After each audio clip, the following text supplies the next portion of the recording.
turabasuhuje mwese inshuti bakunzi ba radiyo urumuri namwe basomyi ba RSP Info, ikaze muri iki gice cya gatatu ari nacyo cya nyuma mu kiganiro duhabwa ubuhamya na Chaste Gahunde.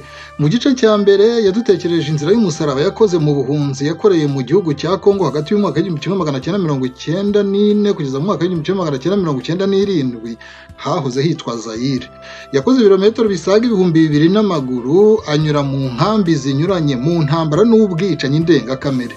Mu gice cya kabiri yatubwiye ko yasubiye mu Rwanda mu mwaka w'1997, asobanura uko yakiriwe, akaga yahahuriye nako hafi kuhasiga ubuzima, Imana igakinga ukuboko. Mu gice cya gatatu turibaza niba yarageze ahagatura agatuza akiga nk'abandi cyangwa niba byarahumiye ku mirari. Tugiye kumutega amatwi.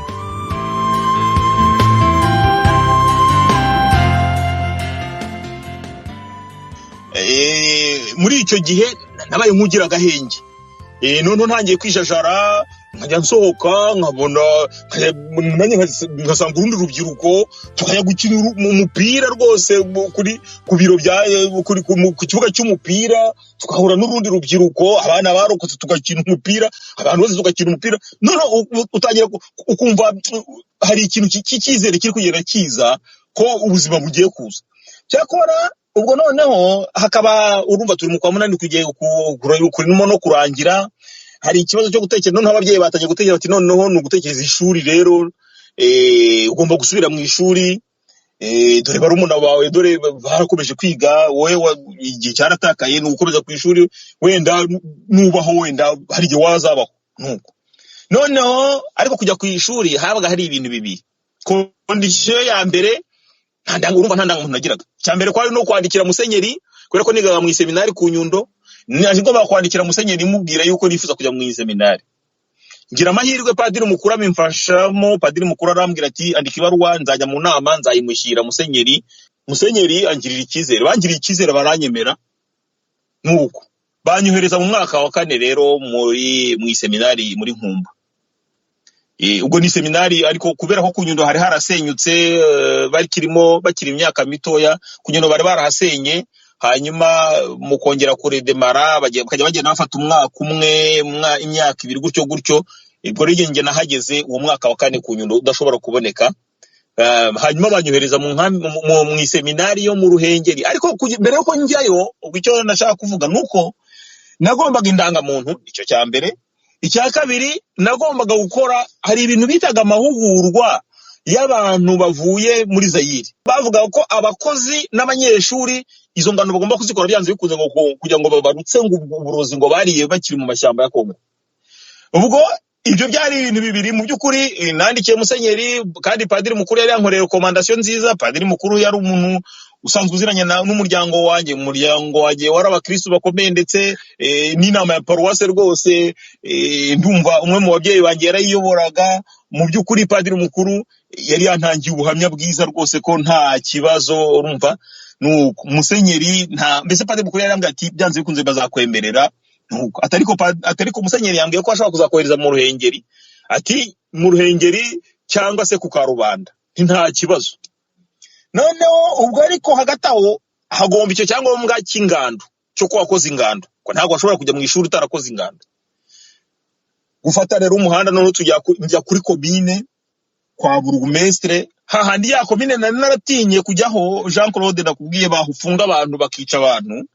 Noneho nta mahitamo nari mfite, nagombaga kujyayo kugira ngo bampe icyangombwa cy'inzira kinjyana mu ngando. Ingando yaberaga hehe? Irunda. Nanone hahandi aho twaraye bwa mbere tutaha, niho twagombaga gusubira n'ubundi kujya gukorera ingando, niho hari gukorerwa ingando. Kibuye na Cyangugu na Gitarama niho bakoreraga ingando. Nuko ubwo rero aho ngaho nta mahitamo mfite, kwari ugufunga umwuka. Maze gufunga umwuka, ndetse hari naho ababyeyi bagezeho barambwira ati ariko ibyo by'ingano waburiya ntaho wabyihorera, tukagenda ukabitekereza musenyeri ko ari danger, ati none ukazajya kwiga utakoze ingando. Nuko nanjye ariko nkababwira ariko rero buriya hari ikintu cyitwa destin. Ntihari destin rwose, ntagomba kujya ibi nicyo kimenyetso kizanyereka ko Imana imfitiye umugambi. Niba ningenda bakamfunga cyangwa bakanyica, ubwo naho nzaba ngeze. Nuko aho ngaho rwose turahangana aho ngaho, barabyemera. Nuko ndagenda njya kuri komine, ngeze kuri komine ndagenda njya mu biro bya burugumestre. Burugumestre yari umugabo kera yariganye na papa mu by'ukuri, ariko yarokotse jenoside, yarazi famille yarayizi mu by'ukuri, ariko ibyo ntibyakoraga. Yari yarahindutse undi muntu wese. Ubwo sinshaka kubijyamo cyane kuko azabyisobanurira, azabyivugira, ariko ntago icyo nshaka kuvuga nuko hatarimo ikimenyere cyo kuvuga ngo ndagenda mubwire wenda ahita nkorera igipapuro. Cyakora narahageze mpahura n'abandi, nagize amahirwe mpahura n'abandi banyeshuri nka 30. Bari kuvuga ati rwose twe turashaka kujya mu ngando, nimudukorera igipapuro cy'inzira. Nta ndangamuntu dufite, turahungutse twese rwose, twari tugomba kugirunda, none mudukorera ibipapuro by'inzira. Nuko adufata muri rusange, twohereza kwa secrétaire twandikira ibipapuro by'inzira. Nuko bukeye mu gitondo dufata bisi turagenda tujya mu ngando. Ingando yamaze iminsi 30. Nuko ubwo gucamo ibintu gake yago, iminsi 30 irangiye tujya mu seminari. Ndageze mu seminari nsanga baranatangiye. Umuntu yavuga ko ugize ikintu cy'amahirwe n'umugisha, kuko ugiye kwiga mu ishuri, ugiye gukomeza amashuri, kandi mu ishuri twavuga ko ritanga ubumenyi n'uburere. Ni ahantu heza mu seminari ku bantu tuhazi, niyo mpamvu uvuze ko harimo n'umugisha. Ubwo rero urakoze, waruvuze uti byari n'umugisha kuba ugiye no mu ishuri ryiza. Nta nubwo wari aho gusa uwo mugisha urangirira. Ku bwanjye wari n'umugisha, navuga nuko hari rya jambo ngira ngo ni Fred Sekikubo warizanye, ryo kuvuga ngo ibihekane, ijambo ryo kuvuga ngo ibihekane. Nanjye wari umugisha w'ibihekane. Kubera iki? Harimo kuba nsubiye mu ishuri n'ubundi, ndetse mbere rwose no muri icyo gihe numvaga rwose nta n'icyambuza no kwiha Imana. Nkaba nsubiye mu seminari, ni ishuri ryiza ritanga uburere. Ariko noneho ikindi gihekane kiyongeraho nuko hari ahantu kure yaho natekerezaga ko wa musirikari noneho naza muri vacances azaza ntambone. Nicyo natekerezaga cyane, kuko nari namaze kubona ko yaragiye ngira gahenge, nta wundi muntu wari warigeze amuhotera, nta wundi wigeze ngira ikibazo. N'ikimenyemenye nageze no kwa burugumestre, nawe ntiyamfunga kandi yari yambonye byose, ntiyaranyobewe. Nagiye mu biro bye muvugisha, twavuganye. Kuba ataramfunze ni ukuvuga ko nta kibazo nari mfite, abandi kuba batarampote nta kibazo nari mfite, ni ukuvuga ngo ikibazo nari gifitanye na wa musirikare. Rero naravuga nti ngize amahirwe ngiye kure, naza muri vacances bazamubwira bati umuntu wenda yaragiye agiye kwiga, ntazabona wenda ntazagira imbaraga zo kuza kunsanga iyo kure. Ubwo rero urumva ko kuri jyewe wari umugisha. Naragiye rero ndiga guhera muri 1997 nko mu kwa 9 nyine, kwa 9 kurenga, kuko twakerejwe n'ingando. Ndiga ntahuriye n'abandi banyeshuri nabo batwitaga abatingitingi. Mu by'ukuri harimo abanyeshuri benshi cyane bavuye hanze. Turiga ku buryo wasangaga iyo promotion yacu twara benshi uretse nk'aba promotion yacu twara abantu nka 25 cyangwa na 2 gutyo. Ariko uretse nka 4 cyangwa 5 nibo bonyine batari baragiye hanze, abandi twe tuvuye hanze. Wasangaga rero mu by'ukuri kwiga habaga harimo ikintu cyo kuvuga ngo natwe twerekana ko dufite ubwo bushobozi, kubera ko harimo niyo stigmatisation yo kutwita abatingitingi. None tukanerekana ko nibura dufite n'ubushobozi nibura mu mutwe, ko turi abahanga. Turiga uwa 4 uwa 5 uwa 6 narangije mu mwaka w'2000.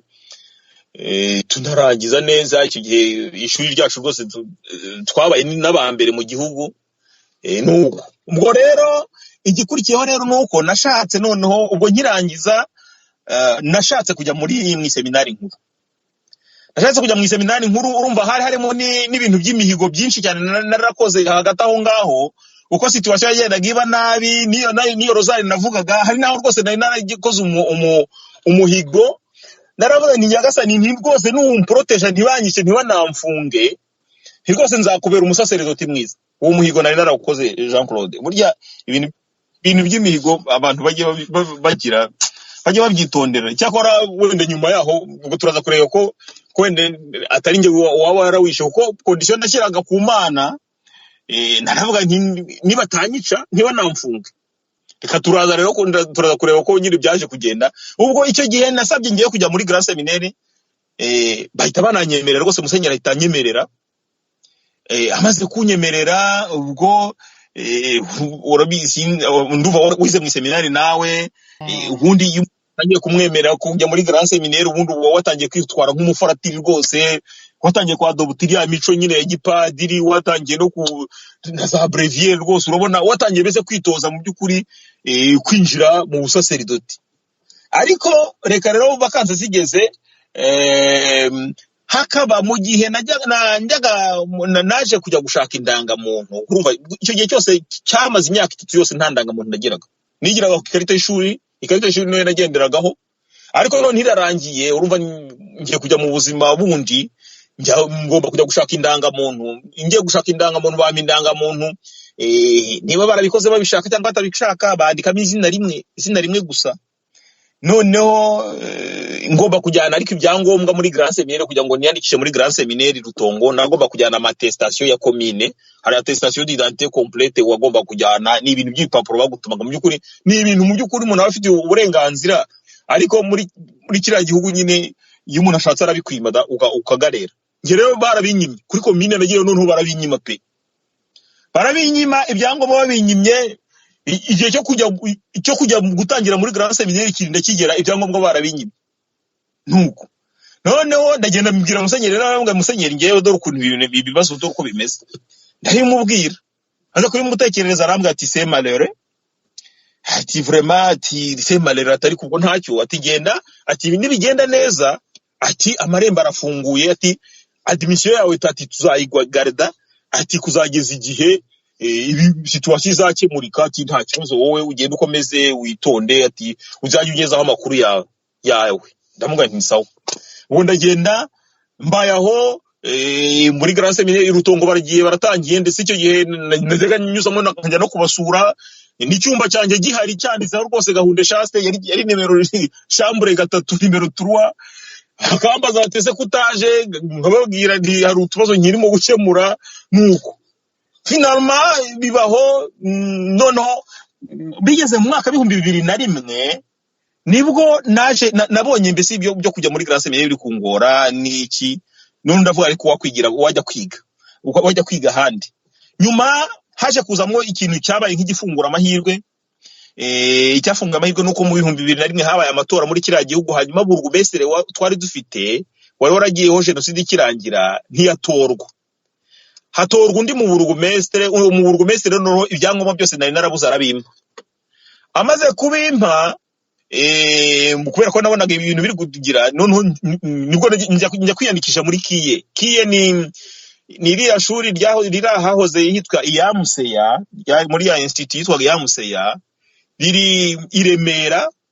Ni bayitaga kiye, KI ni Kigali Institute of Education cyangwa se Institut Supérieur Pédagogique niko bayitaga.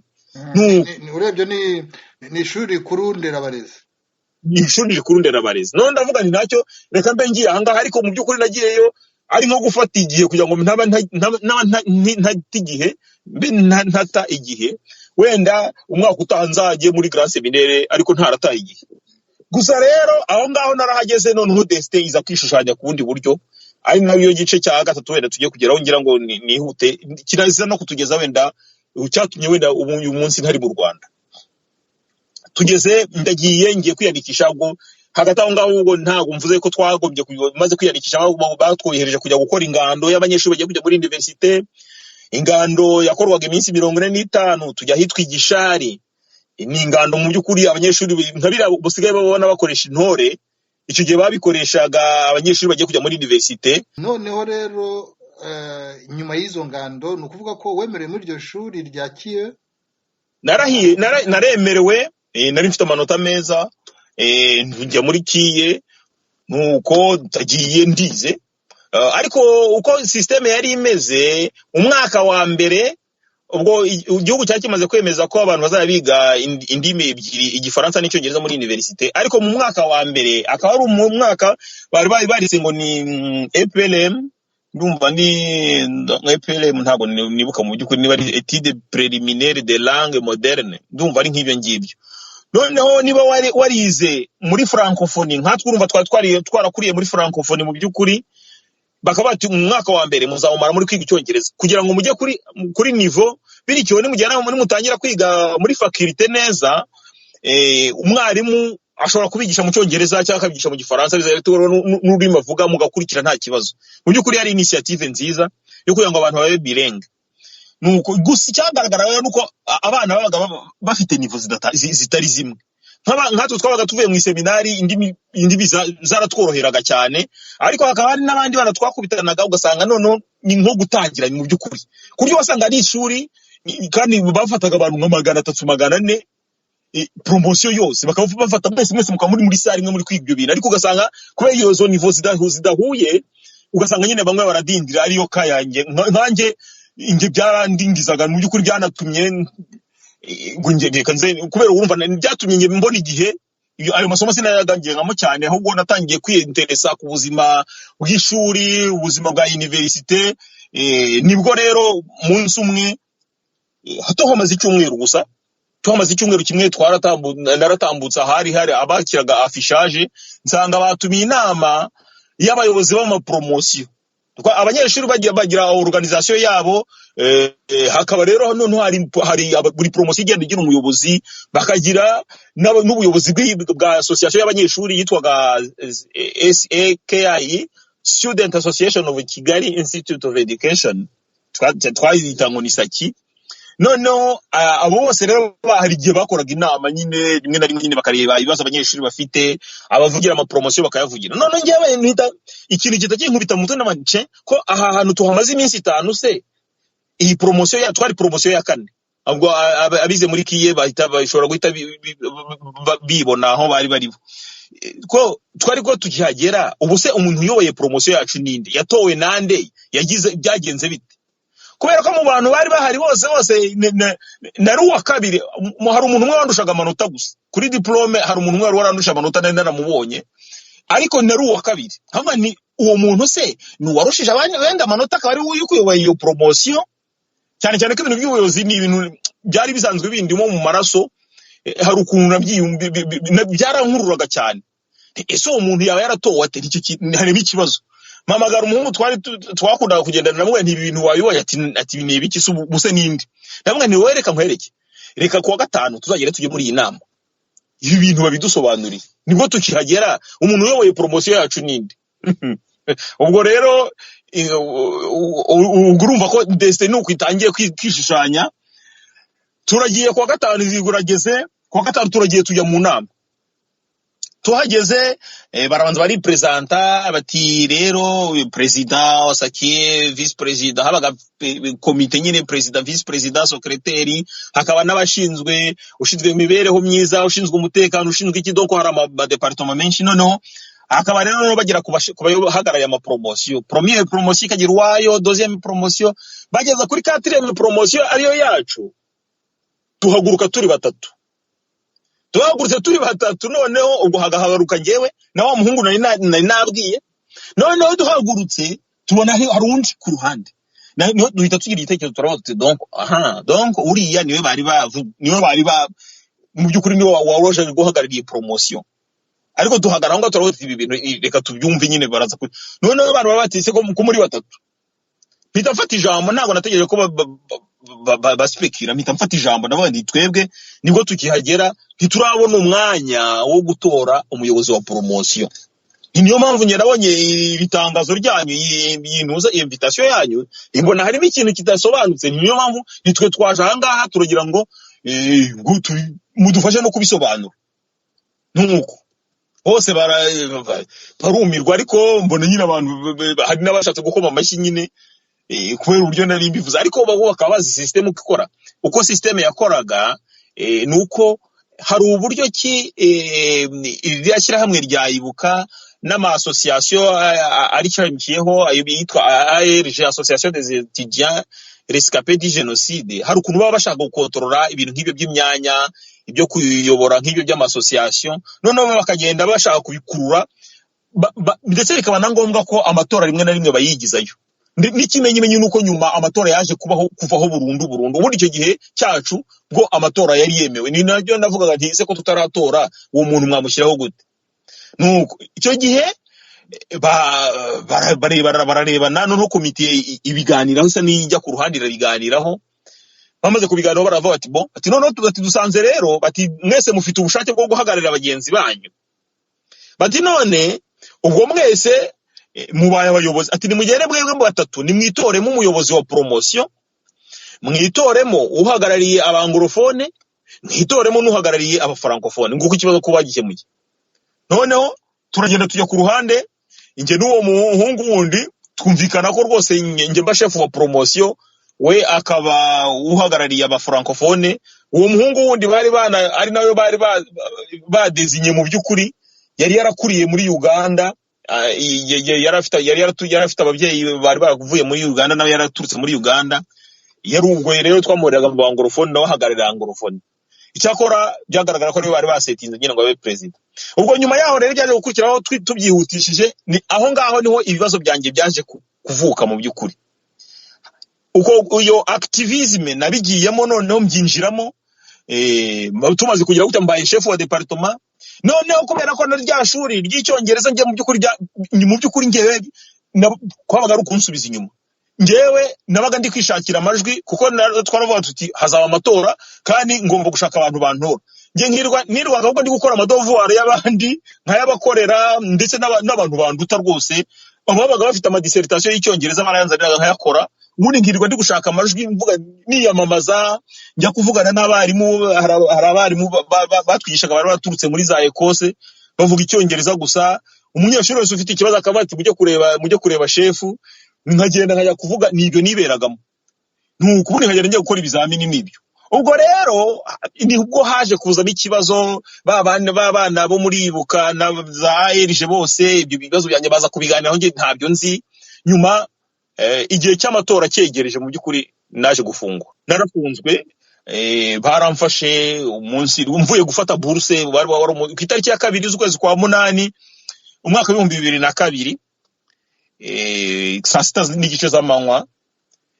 Umupolisi yamfashe imbere y'akabari. Twari turi mu kabari kari imbere ya ahari station ya police y'Iremera, ni hagati y'ishuri ryacu na Stade Amahoro. Aho urabona aho hari nyine no kuko hari aka microfinance kitwaga ICT, ako ka Union de caisse de travailleurs. Niho rero nge nanyuzaga bourse. None ubwo wari umunsi wa bourse tujye kwifata turi ndi kumwe n'undi muhungu w'inshuti yanjye, tumaze kwifata turabatereka dufata icupa rimwe. Urumva ariko bati n'iki byose natanye kwitwara nk'umuyobozi. Nuko ngino ngo icupa shangwe no ngo icupa nge mba ndi umuyobozi. Tujya mu kabari, twicaye mu kabari, nibwo abapolisi baje kunsangamo baramfata. Bamaze kumfata barambwira ngo hari ibintu ngo bibere muri ako kabari, ngo ugiye kujya gusobanura. Mbanza ku resista ndanarwana. Hanyuma ariko bigeze aho abantu baraza barankumvinga baterega, wowe urabona umuntu w'umusore, urabona umeze utyo, niba atekereza niba hari icyo wikeka, niba ntacyo wikeka se abantu niba hari icyo bagiye kukubaza ati wagiye ukagisobanura ukigendera. Mugani nawe ndatekereza ariko wamugani niko ntacyo nikeka.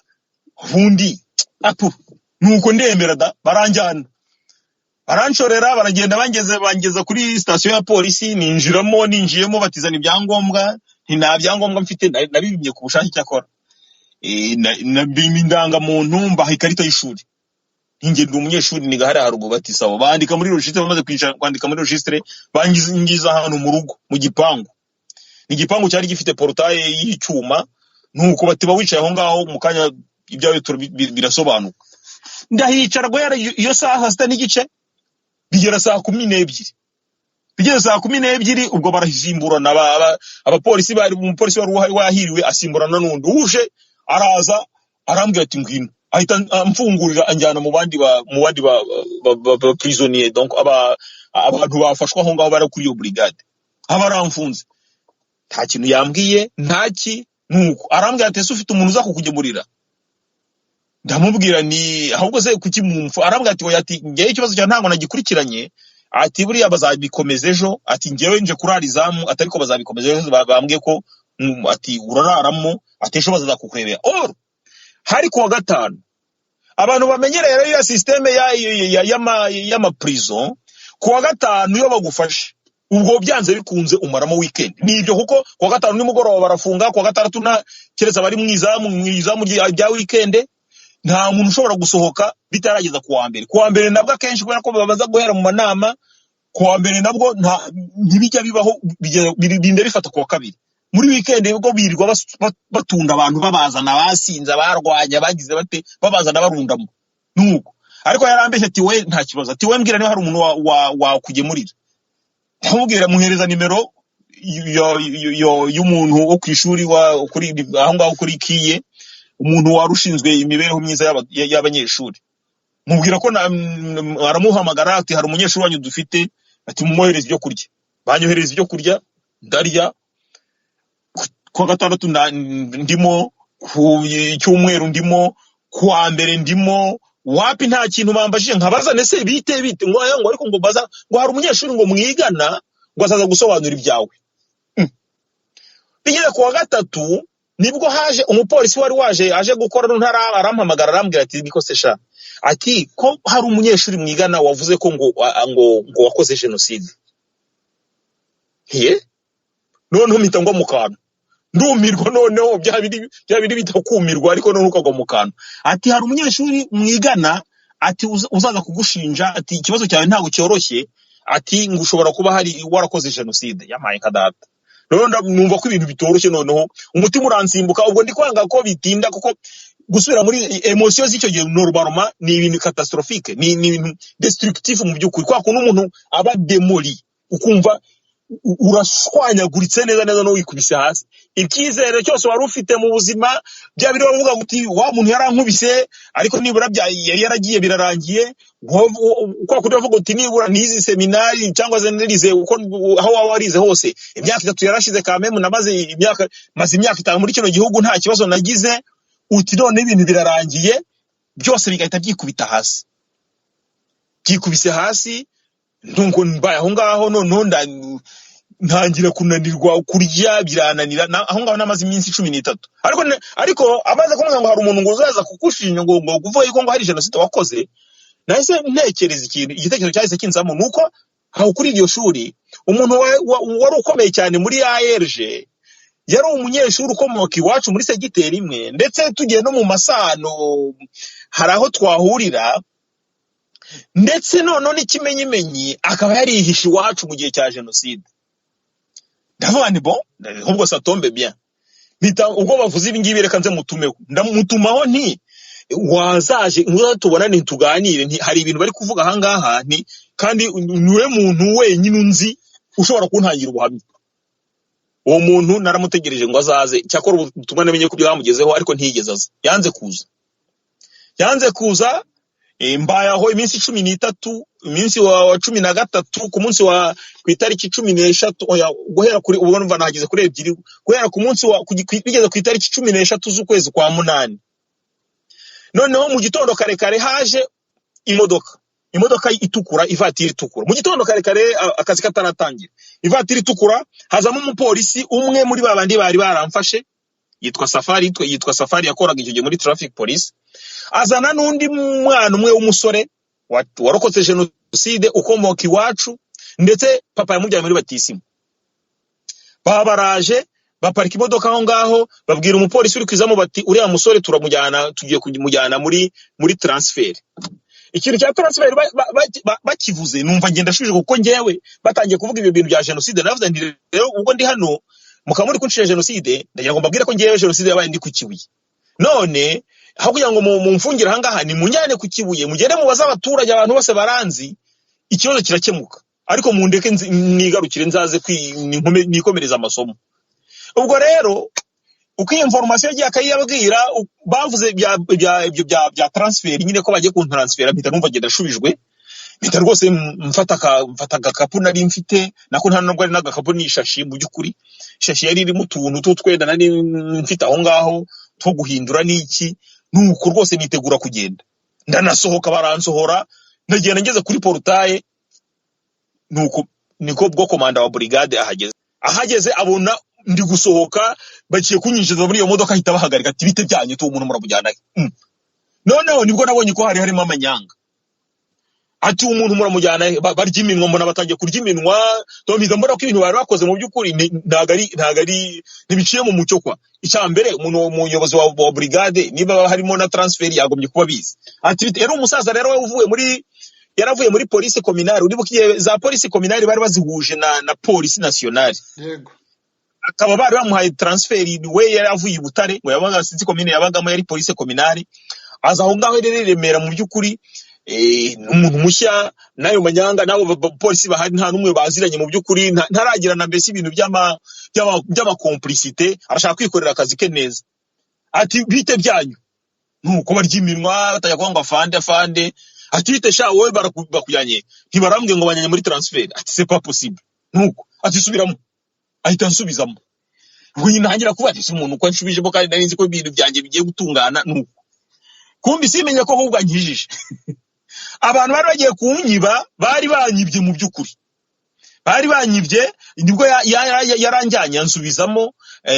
Arabajyana mu biro bye, arabavugisha hashize akanya nanjye arampamagara anjyana mu biro bye, arambwira ati rero shaho, ati il faut faire attention, ati iki gihugu ati abantu bafite imitima mibi cyane, ati abantu bashobora kuza bakagutwara anga bakakujyana nta gipapuro cyanditseho izina ryawe, nta muntu w'umuyobozi wa brigade ukwishingiye avuze ati ndamwohereje.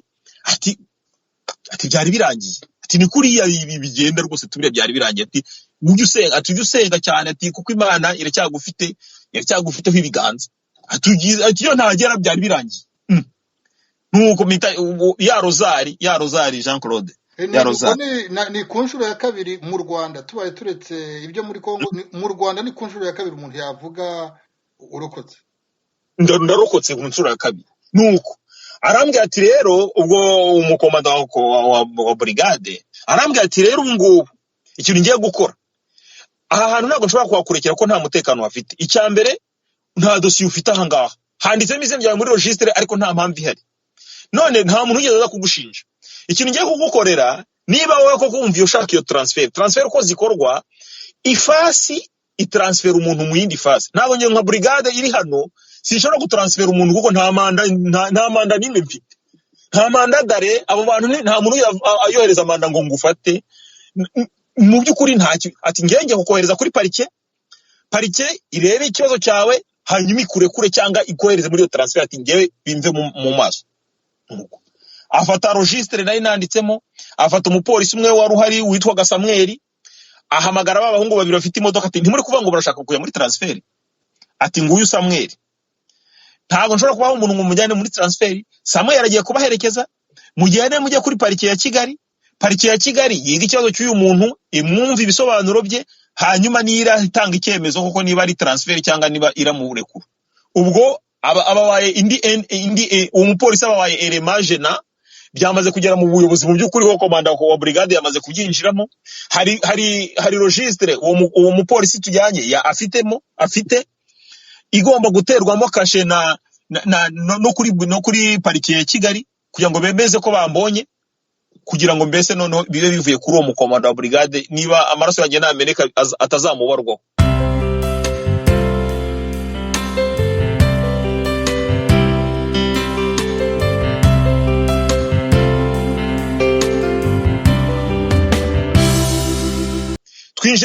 Twinjiye muri avati nibwo mbonyemo wa muhungu papa yari yabyaye muri batisi muri aho. Uwo muhungu rero akaba ari umwana, ntabwo ndi buze kuvuga amazina ye uyu munsi ariko n'umwana yari yararokotse jenoside. Hanyuma ababyeyi be bose barapfa, bapfiriye muri stade ya Kibuye. Nigeze kumva ari we niwe wabitanzemo ubuhamya, bapfiriye muri stade ya Kibuye. Ariko nyuma yaza gufatwa ni bibazo, urabyumva Jean Claude, u Rwanda buri yaruguzemo abantu bahungabanye. Yaje gufatwa n'ibibazo by'ihungabana, ajya muri basirikari muri bakadogo, ariko akajya nyaruka akaza akica abantu akica abantu aho iwacu twari dutuye, yirisha abantu yarabamaze. Ndetse yaregeze no gufata n'umubyeyi wanjye ashaka kumutera grenade. Ibyo byo ni histoire nere bya navuze ngo sindi buze kubivuga, ariko ubwo bibaye ngoma ko bikomozaho. Niho nyine abantu namurebye gutya mbonye twicaranye mu modoka, niho nahise numva ko hari ikintu cyari cyateguwe mu by'ukuri. Niba uwo nguwo wakoze ibyo kandi yari yarahigiye ababyeyi banjye, nanjye yarampigiraga, yarabibwiye abantu, akaba ari we wari uje ngo kunjyana muri transfer, urumva nyine icyo byari bigamije. Nyuma ubu twavuye aho, umupolisi Samuel aratujyana tugeza kuri parike, maze kutugeza kuri parike adusiga kuri parike, bamutereramo kashe ko bambonye, nuko aragenda. Ba bahungu nabo ngabo bari bagiye ngunyana muri transfer, nabo bo baragenda, bari kubura baragenda, sigara mu maboko ya parike gutyo. Ndahirirwa bigeze nka saa 11, baraza bati ariko hari umuntu tutabajije, ntinge ntago mwambajije, ati bite byawe. Nuko aranyinjiza, ndahunga ninge nta baramfashe bamfungira hari ahantu nta kintu nzi. Nuko aragiye, hashize akanya, hashize nk'iminota 30, ba basore barongera baragaruka. Uwo muhungu w'umupolisi witwa Safari nako gasore kandi nyine ako navuga kari karagize ibyo bibazo. Nuko baraza binjiramo, bareba uwo musubstitut wa procureur witwaga Kabanda, sinzi niwe bagihari. Nuko bahita banshinja rwose, banshinja ko bahise banshinja, inge naje kunabimenye nyine ninjiyemo ko barashinje, bamaze gushinja barasohoka, abarampamagaye ahita nsobera ibyo banshinja. Ibyo banshinja rero akaba ari ibi, banshinja ko ngo umunsi nta itariki ntayo bavugaga, ariko bavuga ko mu gihe cya jenoside ko ngewe nari kuri bariyeri, ngo ko nashinze bariyeri, ngewe nashinze bariyeri, hanyuma mpagarika imodoka yari irimo abatutsi, hanyuma abo batutsi mbakuramo ndabica. Nuko akabigasekwa nk'akeza, ubwo ibyo byose ntago nshaka gupfobya ko abatutsi batapfuye cyangwa se ko, ariko iyo ufashe ikintu nk'icyo ngicyo ukashyiramo ikinyoma, ukafata umuntu ukabimutwerera, mu by'ukuri uri gupfobya nyine bya bindi bajya bita ngo ni ugupfobya. Nuko bako rwose ngo nashinze bariyeri, nkafata abantu nkabica. Noneho avugamo n'amazina y'abapfuye, avugamo abantu 2. Muri abo 2 numva harimo mushiki wako gahungu. Urumva ako gahungu nakubwira ko papa yarakabyaye muri batisimu, twaragendaniranaga, n'abantu twagendaniranaga, twaranganaga, abana babo bazi wacu bakaharara, tukajya iwabo tukaharara, abana babo nari mbazi. Mu bantu rero yavuze ngo nishe kuri iyo bariyeri, yavuze yuko yavuzemo umushiki we, akana k'agakobwa gatoya. Mu by'ukuri nuko mbyumvise gutyo ni nkaho nari numvise mu by'ukuri umucyo wahuri, mpita numva ikigamijwe, mpita numva unkurikirana uwo ari we, mpita numva aho biri kuganisha. Noneho ndamusobanurira, ndavuga nti ibyo bintu ni ibinyoma rwose. Nuko arambwira ati ekuta, ati iki cyo nagira ngo nkubaze ubu ngubu ni ukubaza ngo mbese urabyemera, ati ibyo byose, ati ibi ni ibintu biri seriye, bagiye kugufunga, ati hanyuma buriya ati igihe nikigera uzaburana, ati n'ubumwe ruzataha, ati nibigufata, ati ubwo nyine bazagukatira. Ngayo nguko ku itariki 13 z'ukwezi kwa 8 umwaka wa 2002, saa 11 zirenzeho minota nka 15, ninjiye muri gereza nkuru ya Kigali yitwaga gereza ya 1930, niko yitwaga. Ubu yarimutse, bayikuye hariya ku Muhima, barayihakuye ntikibaho.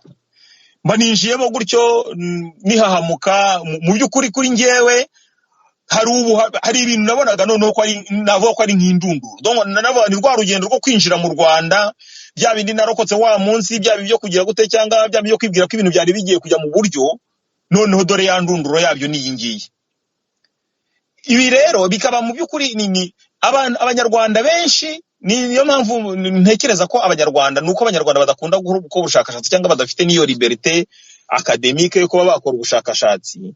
Urabona Jean Claude, hari ibintu byinshi cyane byagiye biba muri kiriya gihugu, hari ibikunda gukorwaho ubushakashatsi nko kuvuga ngo ariko ngo muri jenoside ngo hapfuye abatutsi bangana iki, bakabanga ariko no muri jenoside hapfuye abahutu, ariko nta muntu urakora ubushakashatsi ngo tubwire ngo abahutu bapfuye muri jenoside ni bangahe cyangwa bapfuye ryari. Ese abahutu bafunzwe ni ryari, kandi bafungiwe iki, kandi bagiye baregwa iki, kandi bagiye ibyo bintu nta muntu ugiye yenteresa kuri ubwo bushakashatsi ngo amenye uko byagenze. Urumva rero nk'umuntu waba yarageze mu Rwanda 1997 akabona ageze no muri universite n'ibyo byose, yashoboraga no gutanga ubuhamya rwose avuga ati u Rwanda ni paradizo. Kimwe nuko uyu munsi ashobora kuba hari abantu bumva ko u Rwanda ari paradizo kubera ko wenda icyo gihe kitaragera. nibyo nigeze kuvuga kare ko FPR uko igenda ifata abantu cyangwa igenda ibica cyangwa igenda ibapyinagaza ifite sinzi niba ari formule ariko ifite uburyo kibikora ku buryo ibikora bucece kandi gahoro gahoro ku buryo uramutse udafite vision ireba ku utareba a long terme ngo mbese ikintu cyose ugiye gutekereza uti ibyo ndi gupanga ubu ni ibyo mu myaka 30 niba utari gutekereza mu myaka 30 iri imbere ntabwo ushobora kubona ububi bwa FPR kuko urareba ejo mu gitondo bya biri bajya bavuga ngo abana ngo ba general kanaka ngo ari mu ishyamba ngo ari muri FDLR ngo ariko abana be ngo turabajyana ngo twabahaye buruse bari kwiga uyu munsi bashobora kuba bari kwiga ariko bari kwiga ejo niba bava kwiga bazaba bari he bari kwiga ibyo bari kwiga bazabikoresha hehe ubwo nagaciyemo nyine nicyo ndashaka kwerekana ko mu byukuri nabonye ko gufungwa kwanjye ni nk'indunduro ya procedure mu byukuri nge nahoraga nibaza ntivuga ni igihugu kiri kujya heza ubwo rero nagezemo hashize igihe gitoya warageze mu kwa 8 2002 hashize igihe gitoya Perezida wa Repubulika atanga itangazo avuga ko abantu urumva ngewe bari banshinje genocide noneho Perezida wa Repubulika atanga itangazo avuga ko abantu agiye gufungura amagereza bagiye gufungura abantu bakaba harimo ibyiciro bitatu bakavuga ko bazafungura abantu b'abasaza bageze mu za bukuru kugira ngo mbese bagabanye ubucucike muri gereza hanyuma bagafungura abantu bireze bakemera icyaha urumva gacaca zari ziri hafi gutangira abantu batangiye kujya birega bakemera icyaha hanyuma kandi bagafungura n'abana n'abantu baregwa genocide kandi nyamara genocide yarabaye batarageza ku myaka 18 iryo tangazo rero ryarasohotse urumva maze amezi 3 ya Rosari Jean Claude navugaga ndavuga ni bo Rosari iri gukora ibitangaza wari ukivuga noneho narakubye nka gatatu naravugaga nti noneho rwose ibintu bigiye mu buryo ahubwo noneho itangazo rya Perezida wa Repubulika rirasobanutse ariko buriya niyo mpamvu Jean Claude iyo bavuze ngo itangazo ngo bagiye gusohora abagororwa abanaba umubare ukagira ni ibintu ntibiyabikirwa mu bikorwa na rimwe kuko hari uwaritanze ntagira suivi ngo amenye ngo mbese byakozwe bakora uko bashoboye muri babandi bagiye gufungurwa hakaba harimo abantu 2 cyangwa 3 bazwi baza kujya kuri radio cyangwa bahabwa ibiganiro bakagira gute bazwi ko batashye ariko nta suivi baho yo kuvuga ngo mbese koko ko twavuze ngo turacyura abameze batya abo bantu batashye koko ibyo bintu bijya bibaho akenshi ni amatangazo akorwa kugira ngo bakore image nziza bakore communication bereka amahanga kubera ko Croix Rouge yahoraga ibari ku mutwe ivuga iti aba bantu bari kwicwa n'ubucucike abantu baricwa n'indwara zandura kubera ko bari kandi abantu ni muri kwacira imanza hashize imyaka ingahe yose abantu barahanga kandi mutabacira imanza nababaye bo bari kuyoka bagiye mu rugo igihe cy'imanza cyazagera mukazazi bacira mu kongera mu kubafunga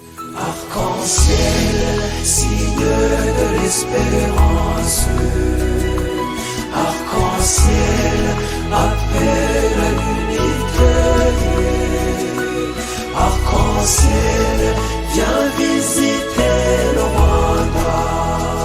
Apporte-nous le pardon et la paix. Muri iryo tangazo rya Perezida wa Repubulika ko bagiye gufungurwa harimo n'icyiciro cyabo jenoside yasanze batarageza ku myaka 18 nawe wahise wiyumvamo byaje kugenda bite rero nuko ubwo nahise niyumvamo nyine mpita numva ko byanze bikunze ndi bufungurwe itangazo ritanze ku itariki ya mbere z'ukwezi kwa mbere mu mwaka wa 2003 nuko dutegereza ko rishyirwa mu bikorwa hashize nk'ibyumweru 2 procureur n'abasubstitute baratabaza kuri gereza baza gukora liste y'abantu bari butaye baraza hari abazi muri 1930 baze hari icyumba kinini cyari cyarubatswe na Kiliziya Gatolika mu byukuri baracyubatse bakigira ari chapelle yabagamo na donc yari centrale catholique mu byukuri yitiriwe na Mutagatifu Teresa w'Umwana Yezu ababayemo bose barayizi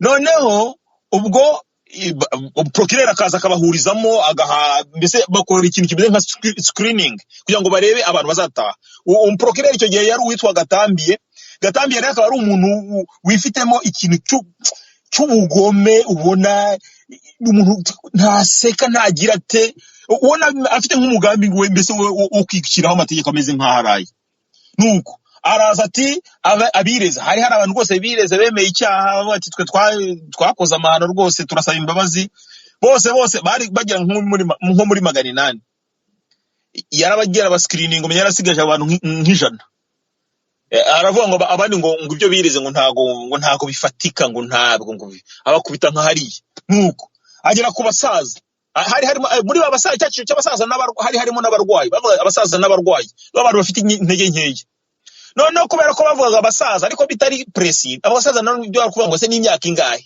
nuko ngo muri mu procureur akurikije imfungwa afite yashoboraga kubyenterprete uko ashatse wafata imyaka 70 wafata 60 kubera ko umuntu afite intege nkeya ariko icyari siri nuko icyari kigabijwe bari abantu bafite intege nkeya harimo n'abarwayi bafite indwara zidakira nuko abatondesha umurongo atabafite indwara zidakira abantu baraza bamwe bati turwaye sida abafite sida abafite igituntu abafite iki bose bakubita ati sida nanjye ndayirwaye ati mugende musubiremo ati sida nta muntu utayirwaye ati natwe turayirwaye ati musubiremo abana rero tugezeho atwigirizaho nkana tugati namwe ati tangaza umwana risomye tutitwara risomye ati namwe mugomba kwemera icyaha cyamaye nka data tuti se turemera icyaha tutakoze kandi ko itangazo riri clear aho hantu ati mugende mushakishe neza ati mushakishe mwemera icyaha tubundi namwe tubafungure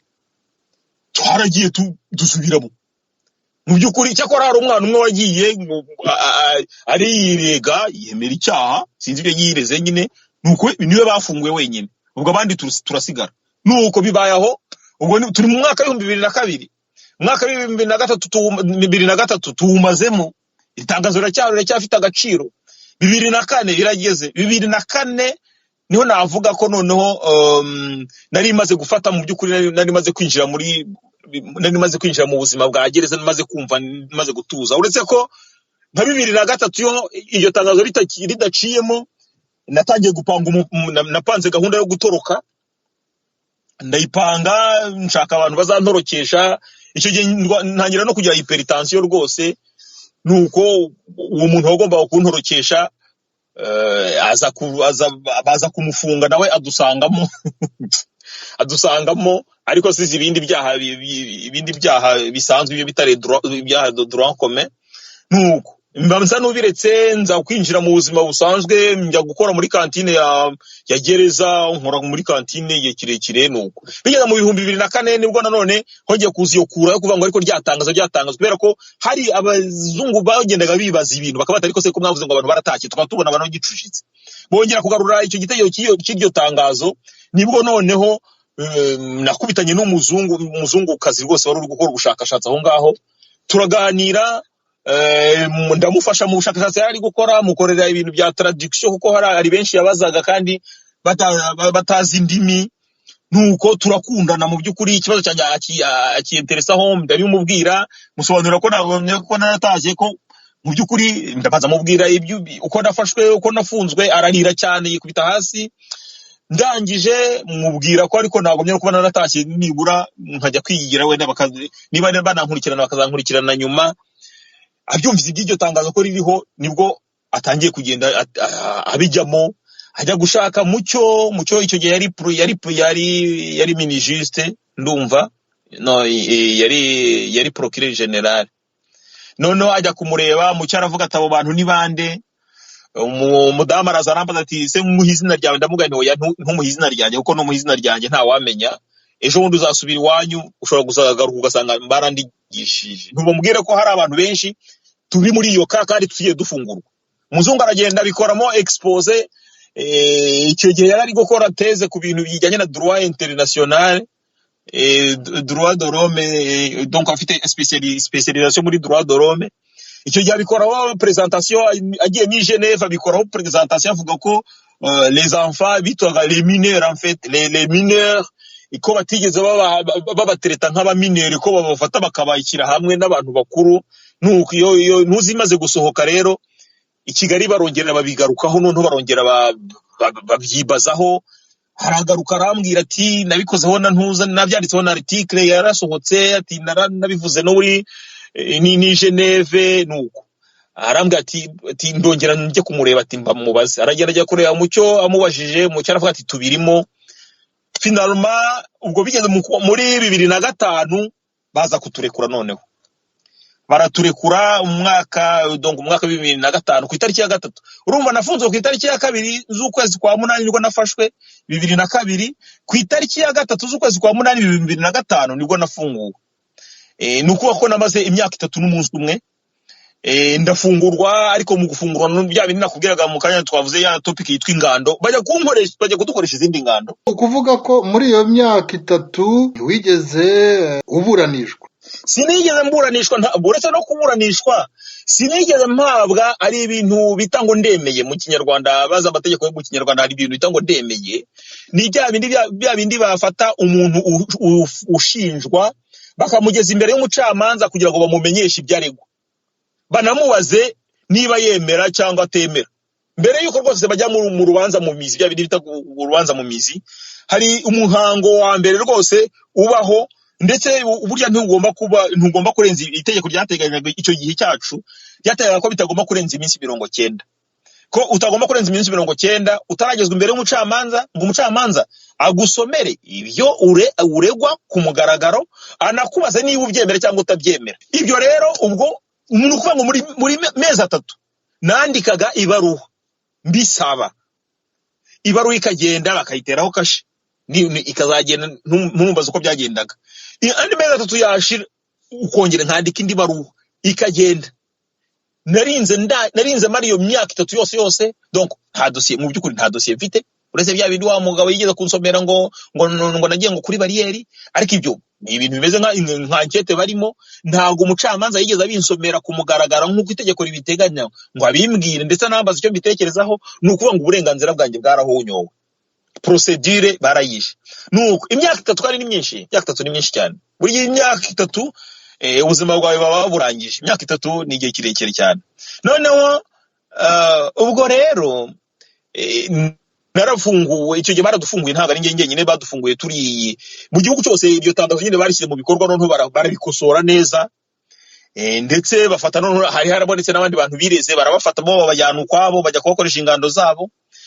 Bo bana basohoye rwose mbere igihe gitoya, mbere yacu gatoya, nk'icyumweru mbere yacu. Hanyuma twebwe baradufata bakiruru abo nyine bitaga les mineurs. Twari twamaze kugira imyaka y'ubukure, ariko ibyo baturegaga nyine byarabaye igihe twari tukiri abana. Nuko noneho urumva ko mu mategeko ntago wavuga ngo umwana nakora, tuvuge ko umwana hari icyaha akoze akiri mu minere. Hari uburyo itegeko ryagomye ko ari mutereta, niba ari ukumujyana mu kigo ngororamuco Iwawa, bakamujyana bakamugorora kubera ko abatara responsable. Ibyo nibyo byagombye, niko droit ibiteganya, nicyo bagombye kuba baradukoreye. Cyangwa se ntushobora kuvuga ngo umwana ubwo akiri mutoya ngo reka mureke namara gukura nzamubaza bya bindi yakoze akiri umwana. Mu by'ukuri ibyo ntabwo bibaho, ntabwo ari ku itegeko riteye. Icyo gihe rero baratujyanye, twari 1875 mu gihugu cyose, tuturutse mu gihugu cyose, urubyiruko 1875. Ubwo imyaka twari tumaze muri gereza yari itandukanye. Ngenda ndi mu bafite bamazemo mike cyane, urumva nari maze 3, ariko hari abamazemo 10, abafunzwe 95, abafunzwe 94, bamazemo 10, donc 11 n'10 kumanura kugeza kuri ngewe wari mazemo nk'itatu. Batujyana hitwa Iduha. Iduha ni ku kiyaga cya Muhazi. Nahantu ndetse Habyarimana kera yari afite inzu, ariko inkotanyi zari zarayisenye. Ubu ntekereza ko wenda Kagame nawe yahubatse cyangwa iki, ariko hari ikigo cy'amahugurwa bajyaga batoreza abasirikari. Hakaza bari abakabarebe, bakaza Kabarebe buriya ni umuntu uzi kuvuga cyane, birajya avuga uyu munsi bita murera. Urumva ngiye muri zo ngando zose, urumva ingando maze kukubwira ni 3. Hari ingando yo kuva muri Zaire ya mbere, ingando yo kujya muri universite ya kabiri, niyo ngando yo kuva muri gereza, ni ingando ya 3. Aho hose Kabarebe yarahaje, hose yarazaga. Buriya no umuntu ugira utugambo two kuryoshya urubyiruko, ku buryo yarazaga akakuryoshya rwose, ntiwibuke ko ukinafunzwe wambara. Urumva ko nubwo bari badufunguye, ariko ni nkaho twari dufite akaguru kamwe muri gereza, akandi kari hanze. Uko bahoraga batugatiriga n'ubu twabasubizamo. Ni ukwitonda, kuko uzafungurwa ari uko uvuye, uko nurangiza aya mahugurwa neza tuzaguha igipapuro kigufungura, ariko nuyitwara nabi dushobora guhita tugusubizamo. Bakajya banatubwira ngo bakazana itangazamakuru ngo niturivugishe, tuvuge nyine imigambi dufite, nidusubira mu buzima busanzwe tuzakora iki. umunyamakuru icyo gihe yambaje ikibazo ntashobora kuzibagirwa ko yarambaje ati ese wowe bitubwire wowe bite byagenze bite, ndamubwira nti ngewe nta makosa yabayeho, bamfunze bibeshye, ni amakosa yabayeho. Ati wakoraga iki? ndamubwira nti narigaga muri universite. Ati none ubu nutaha uzakora iki? Nti n'ubundi nzasubiraho njye kwiga, tuziga iki? Ntinumva nakwiga ibintu bijyanye n'uburezi, ibintu by'uburezi. Ntiburya kurera umuntu, dukeneye abanyarwanda basobanukiwe n'ibintu, kubaka umuntu, umuntu mbese unyamuntu. Icyo gihe yarambwiye ngo mbese uba kugize ko defense ngo ntago wakwemera. Narase nyuma yaho rero ubwo igihe cyo gutaha kirageze. Mu by'ukuri hagati aho ngaho bafashe amaliste yacu bayajyana muri za segiteri zacu, bayajyana muri Ibuka, muri za bari abantu barokotse nyine amaliste bayajyana nyine ngo bajye gukora screening, bajye bareba niba hari umuntu, kuko baravuga ati aba bantu niba hari uwakoze ibyaha by'indengakamere, ibyaha nk'ibyo gufata ku ngufu, ibyaha byica rubozo, bo baravuga ati abo ngabo bo ntago iyo liberation conditionnelle ntago ishobora kubareba. Nuko ayo maliste rero bayohereje muri secteur, urumva twari dufite ubwo tuzi ko wenda nta wamenya, wenda bahita babigushinja nta wamenya. Ariko tujye tubona umunsi wanyu murageze, hari abo basubijemo muri gereza nka 5, hari n'abamenye bamenye ko bagiye kubasubizayo, baratoroka iyo ngando, barayitoroka ntibayirangiza. Nyuma ariko twe twarayirangije, turayisoza, turataha. Mu gutaha ariko ubwo niho haje ikibazo noneho gikomeye, ikindi kibazo gikomeye. Kuhagera muri societe ugasanga yaragusize. Kwinjira muri societe nubwo batubwira ngo badukoresheje ingano ngo kugira ngo badufashe gusubira muri societe, wasangaga mu by'ukuri ni nk'ari twe bari gutegura, ariko societe yo ntago bayiteguye. Societe ukabona ntitwiteguye, ntago yiteguye, nta nubwo yumva ko wenda no muri abo bantu bafunguwe harimo wenda abaregwa ibyaha ariko wenda batanabikoze. Societe ntago yari twiteguye, ahubwo societe yo muri yo izi ko hafunguwe abajenosideri, abantu bari très dangereux, ko abantu ari kubagendera kure. Mu by'ukuri aho ugeze mbese ukabona kuba uje muri societe, ahubwo nicyo kibazo gikomeye cyane. Ntabwo societe yari yiteguye ko icyo kintu kibayeho, mbese ukabona ntitubona ko hari ikibazo cyo gushyiraho politike yo kuvuga ngo tugiye gufungura abantu, ariko nyamara iyo politike ntabwo yumvishije abaturage bazabana n'abo bantu. Aho nicyo kibazo cya mbere nahise mbona. Noneho ugasanga aho ugeze hose abantu barikanga, ariko ibintu byankuye imigabo cyane bikomeye, byanatumye mfata n'icyemezo cyo guhunga. Icyambere ni ubutumwa wa musore nakubwiye ugeze kuza gushaka kunyiba kuri brigade yanyoherereje. We yantumye arambwira ati banamenye ko bagufunguye, ati ubutaha niduhura ati nzakurya amagi. N'iryo jambo yakoresheje. Ntumbaze kurya amagi icyo bivuga, ariko yantumyeho iyo ntuza yarambwira ati nzakwica, ati nzakurya amagi, nuko iyo terme yakoresheje. Bon, hanyuma igikurikiyeho muri icyo gihe nari mfunguwe, hari umuntu wo muri famille warakoze ubukwe rwose, turi kwitegura tujya mu muhuro. Tugeze mu muhuro, nuko abasore bati mureke dusohoke. Hari boîte yari hari i Kigali yitwaga Nyirarock, sinzi ni wiyibuka. Abasore bakundaga kujya Nyirarugo, rero twari turi mu muhuro none, ariko bigeze nka 8 barabati reka tujye no kubyina, ibingiye tuvuye mareka tujye kubyina. Nuko turagenda, nuko ngiye kwinjira mu modoka batereka da abasore bagenzi banje abantu muri famille batanyanga rwose, utabona urwanga, ariko bati reka da batubone wajyayo. Ntese kubera iki? ngo burasa ngo urabona ngo nibwo igifungurwa, gashanga ngo batongera bakagufunga. None ndavuga niko se none nafunguwe kugira ngo se noneho n'ubundi burenganzira, hari uburenganzira misinembera no kujya muri boîte. Urumva wenda nta muntu utegetse wari babwiye, bo nubwo wenda bifitiye bya bintu byito ngo ni self censorship, bari kwisensaringa bakavuga ati okay we ntiwakora ibi ntawabibatumye, ariko ngewe bambuza ubwo burenganzira, ndetse bambujije kujya muri iyo boîte. Mu by'ukuri hari abantu bavandimwe, ariko nanjye kubera ko narabumviye mu by'ukuri, ariko nge sous le choc ndabareka ndabireka. Bunekeye mu gitondo tugiye igihe cyo kujya mu bukwe kigeze, tumaze gutera ipasi costume tugiye kwambara rwose, ngiye kwinjira mu modoka batereka bati we ntago wagenda. Ntese kubera iki? Abo n'abantu bo muri famille Jean Claude nkubwira, n'abantu bo muri famille batanyanga rwose, batamfitiye urwango, bamfitiye urukundo, ariko rwa rukundo rwabo harimo na za mpungenge zirenze urugero zo kumva ko umuntu bagomba kumuproteja. Iyo kuproteja nge kumproteja kuri ubwo buryo, ariko nge nkaya numva nge hari uburenganzira bwanjye buri kubangamirwa. Icyo gihe rero none natangiye noneho nyuma yaho haje kuzamo n'ibintu byo kumpiga, babandi uwo musore nyine yari yaravuze batangira kumpiga, baza kumenya aho ndi, ntangira kwimuka, bumva mva i Kigali aho nari ntuye, njya kuba mu Ruhengeri, nkajya mva mu Ruhengeri nkaza i Kigali, ubundi nkaba nagiye ku Kibuye gusura ababyeyi, ariko ari ukunyaruka mu ijoro sindareyo.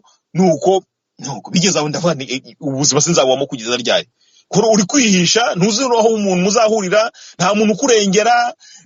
Njya no muri kiye kujya kubaza ibyo byo kwiga, barambwira ati bursa yari expiye. Hariho abahungu twiganaga rwose nkabona bari kurangiza, urumva bageze mu mwaka wa nyuma, njyewe ndacyaraho. Ibyo bintu byose byikubita hasi, hakubita muri nuko nguko nafashe icyemezo cyo kuva mu Rwanda. Noneho ngeze muri Uganda, nasanze muri ba basore bose twari twakoranye ingando aho ngaho iduha, nahise nkubitana n'abantu nka 50 i Kampala. Ndavuga se aba bantu bose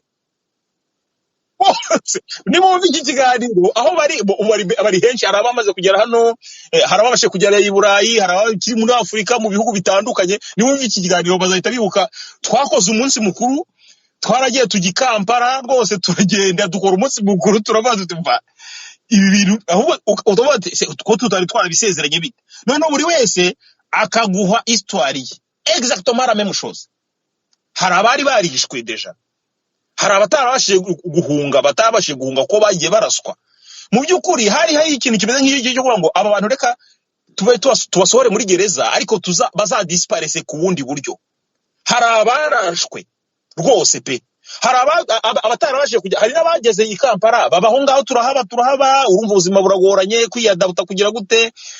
Hari ababashe kubamo wenda bwari bunagoye, tushaka utuzi tugira gute tubaho. Hanyuma ariko hari n'abageze aho noneho baragaruka, ariko reka dusubire tujye kureba uko umwuka umeze. Baragenda baragaruka, barongera barabafunga, n'ubu bakirimo. Hari abari bagumye hanze bari kuvuga bati nta kibazo wenda bizaturuka, bakongera bakabasubizamo. Cyakora hari nk'uwo nzi nawe turaturanye hanga tujye duhura tukabiganira, we yamaze ibyumweru 2 hanze, barongera baramufunga, twigiriye i Kampala. Nyuma barongera kumufungura, ahita za kibuno mpamaguru. Ibyaba uramutse ukoze nk'ubushakashatsi ko gutireka nkurikire ndebe parcours y'abo bantu, sosore byaba ari ibintu très intéressant kureba ko mu by'ukuri n'ubu FPR hari ukuntu ihisha ifata ikintu cya politiki ikagikubita aho ngaho, ukabona ni ikintu kimeze nka initiative nziza cyane, ariko yajya kubishyira mu bikorwa ikaba ifite uburyo gahoro izagenda igikorera ibyayo bipanze ku buryo butagaragara, bucece, kandi hereye ku ruhande ku buryo nta muntu abantu bazabikeka. Niyo wajya no kubivuga bakajya bagira ngo muwasaza kubeshya. Shaste Gahunde, ngushimire cyane no kwihanganisha, kuko ntabwo ibintu nk'ibyo bifite uburemere umuntu yashidikanya ko no ku munsi wa none ku kababaro kaba karahise gashira. Ni uko kwihanganisha n'abandi nkawe, tukwifurize ibihe byiza aho uri aho ngaho mu gihugu cy'Ubufaransa. Wakoze Shaste Gahunde.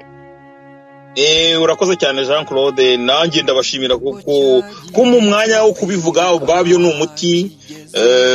Wari uvuze uti wenda turakwihanganisha, nibyo kuko ibi bintu twabayemo ni ibintu byagiye bitugiraho ingaruka, uretse ko wenda hashize imyaka myinshi twagiye dufatiye wenda cyo umuntu akagira ngo wenda zakira, ariko hari n'igihe cyo kubona ukumva biragarutse. Mu by'ukuri ni ubuzima tubamo, ni ubuzima byatugizeho ingaruka, ariko ku bufasha bw'abantu, ku bufasha bwo kuba muri sosiyete, umuntu akagenda nabasha no kubibamo. Ubwo rero nanjye ndabashimira ko mu umwanya wo kubivuga, nabyo ni byiza cyane, ni ngombwa kandi murakoze.